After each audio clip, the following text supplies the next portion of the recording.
Guys, could one of you please explain to me what's going on with the Gardaí and Garda Síochána in Ireland? I mean, you can kind of sense the desperation coming from them, can't you?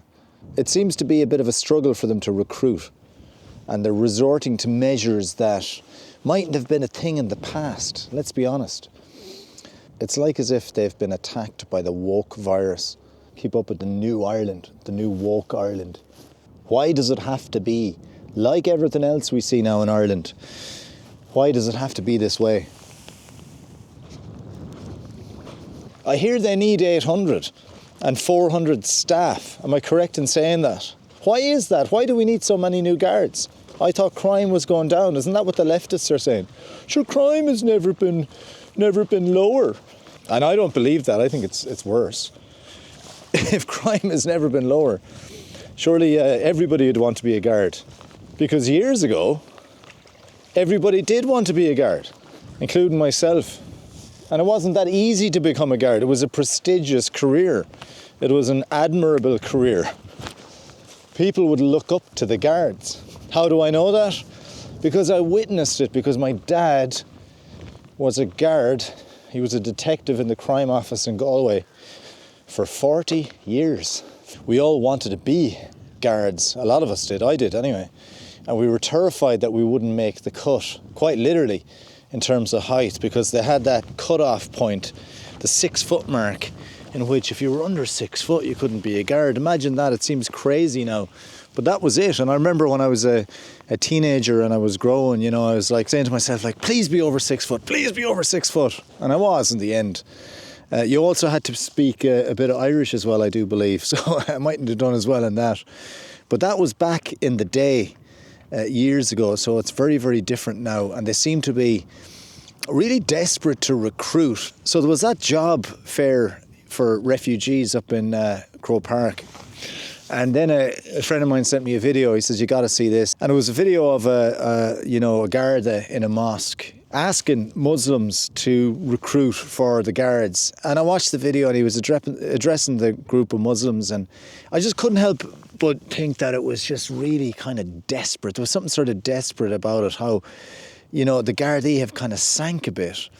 Now, there's nothing wrong with, you know, Muslims being guards if they live in Ireland. They're a percentage of the population. I wouldn't be in any way objecting to that. But, you know, if you're going on a sort of a recruitment drive, in my honest opinion, like going into mosques and asking Muslims would be sort of downstream from other ideas you might have. For example, I'm training in my local gym for the last, you know, God knows how long. I'm actually a member of the gym for over 30 years. And throughout the years, we've had all sorts of sportsmen come in and out of that gym. And I've never once seen anything from the Gardaí, any sort of advertising or anything saying, why not recruit or anything like that. So you'd think maybe the Gardaí might think of going into sports clubs and gymnasiums and stuff to sort of have a chat to some of the young people there. But no, they're in mosques. There's obviously a bit of a motive behind it, and obviously the whole woke thing, right?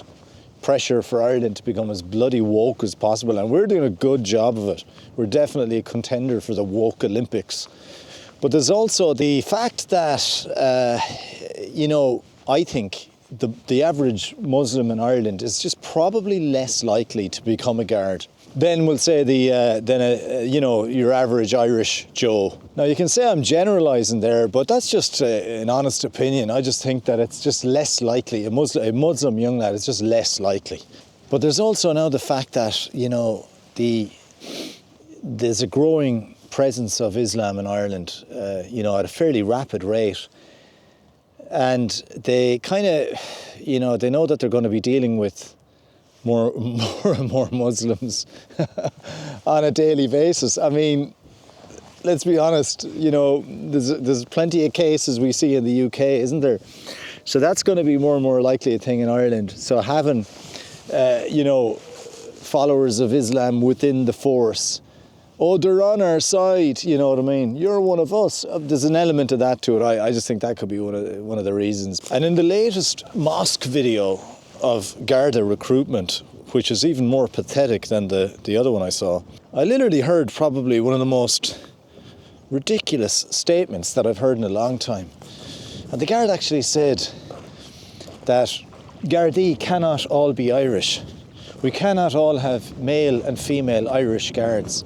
Now remember our geographic location. We're a tiny little island up in the North Atlantic, practically almost inside the Arctic Circle, like in the west of Europe, a low population, and here we are saying that we can't have our own as our guards, as our police force, that it's important that we have, representation from around the world. It's pathetic.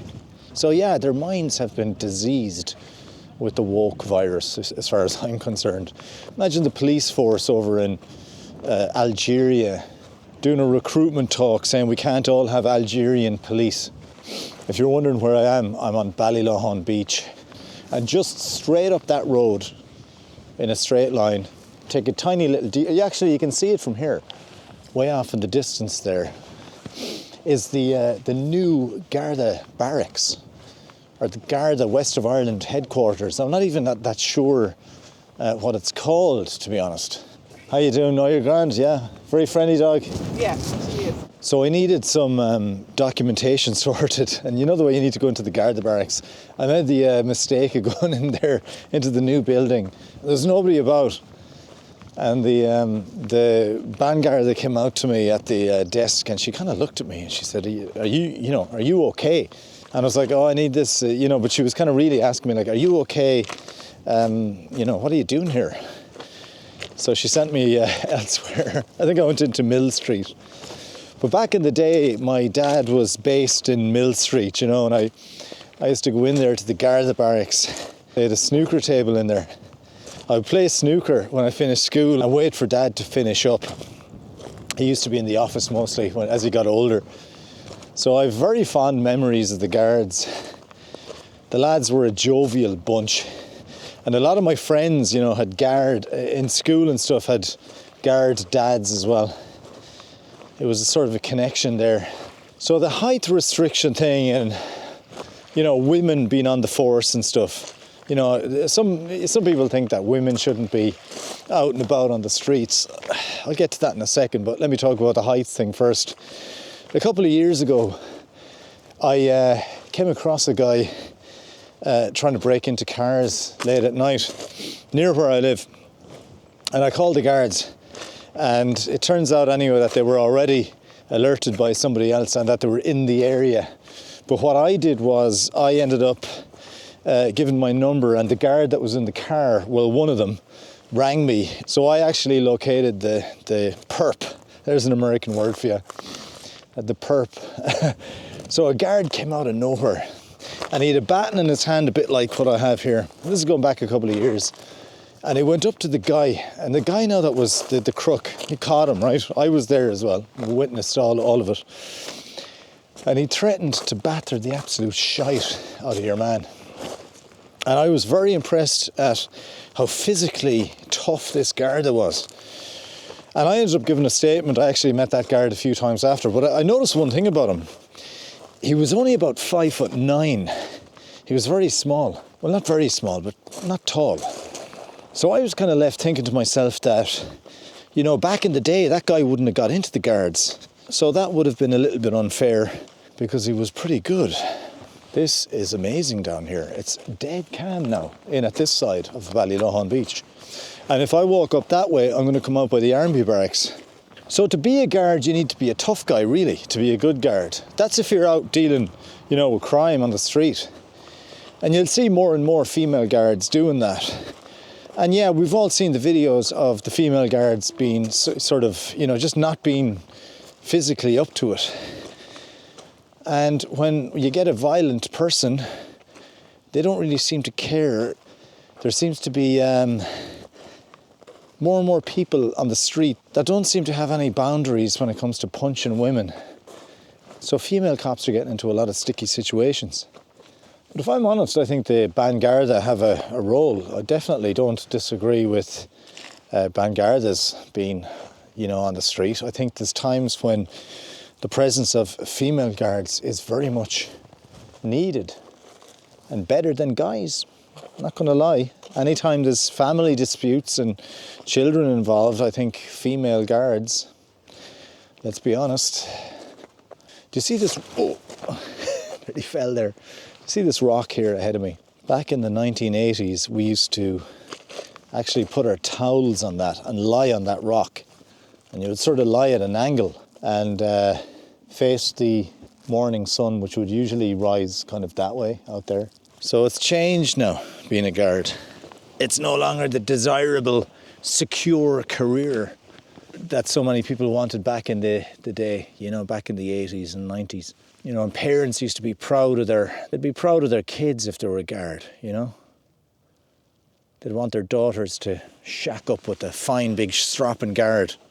Sinead is married to a guard, so if you were a guard, it was a nice secure career. You could get yourself a nice mortgage for a house. It's just a job now like anything else. You find yourself, instead of living in your own house, you're sharing with 5 other lads, paying €950 for a room. Marigold walls with bits of blue tack stuck to them. Pine furniture. Landlord doesn't give a shite. He's got 6 other houses. You wake up in the morning on a shitty black leatherette couch because you gave one of the boys your room for the night after he pulled a woman and he couldn't go home because he's still living with his parents. Asking the lads to take their clothes off the clothes horse because you need to dry your Garda uniform. And then you head down to the shop, pick up a breakfast roll, a bottle of Lucozade Sport. What is it with Irish lads in Lucozade Sport? They're the only people I ever see drinking that horrible stuff. So we need to inject a little bit of pride back into the Garda force, don't we? Need to make Gardaí again. Make Gardaí gay again. Hello, I'm here to sign up. Get the hell out of here. I'm just kidding. So to the Gardaí, you know, best of luck with the whole woke thing. See how it goes, because I saw the ads, I saw the online campaigns that were out a year ago or so, in which you were saying that you were deliberately targeting people from minority backgrounds. I love this one, minority backgrounds. Minorities such as Nigeria, population which is almost on par now with the United States. I mean, it's going to be 300 million soon. What other minority countries? India, 1.5 billion practically. So little Ireland up in the Atlantic with its little native population. How many native Irish are there? I'd say maybe, is there 3 million of us? Who's the real minority? So maybe the fact that they need so many new guards is to fill new roles that weren't a thing in the past. Diversity officers, online hate speech, and NGO services. So it's a changed career, you know. It's the longest lead on any dog I've ever seen. Okay, let's go up here. There's a new type of shelter up here. I haven't seen these before. Let's have a look. Oh, it's nice and relaxing. You can sleep here if you had to. You get that wind from the wild Atlantic though. Wow, it's beautiful out there now. So what we need is a few Dirty Harry kind of cops. Make them a bit more like Clint Eastwood back in the day. Which of the Dirty Harry movies was it where he points the gun at the guy on the ground after the foiled robbery? Magnum Force, or one of those. Pointing the gun at the black guy on the ground. I don't think Netflix are going to remake that one anytime soon. Unless they recast Clint Eastwood's character, Harry Callahan. Harry Callahan, I think his name was. Recast him as, an actress like Cynthia Evero or something. Or Janelle Monáe, pointing at a white businessman lying on the ground. Make my day, bitch. Yeah, that would be the new version, Dirty Harry. What I'd love to see myself would be, I'd love them to, call me old-fashioned, but to, instead of maybe wanting to recruit so many new guards, to maybe focus on the source of the problem. I mean, like if you keep getting bad headaches, do you say to yourself, oh, I need to double up on Disprin or Panadol or whatever type of tablet you take? Or would you find out what's giving you the headache in the first place? It's a kind of simple philosophy, isn't it? Deal with the problem at source. the old-fashioned way. Make my day, punk. God, it's a beautiful evening. There's a woman screaming in Russian, I think, Ukrainian in the background to her French bulldog. Bringing a nice bit of diversity to our beach here.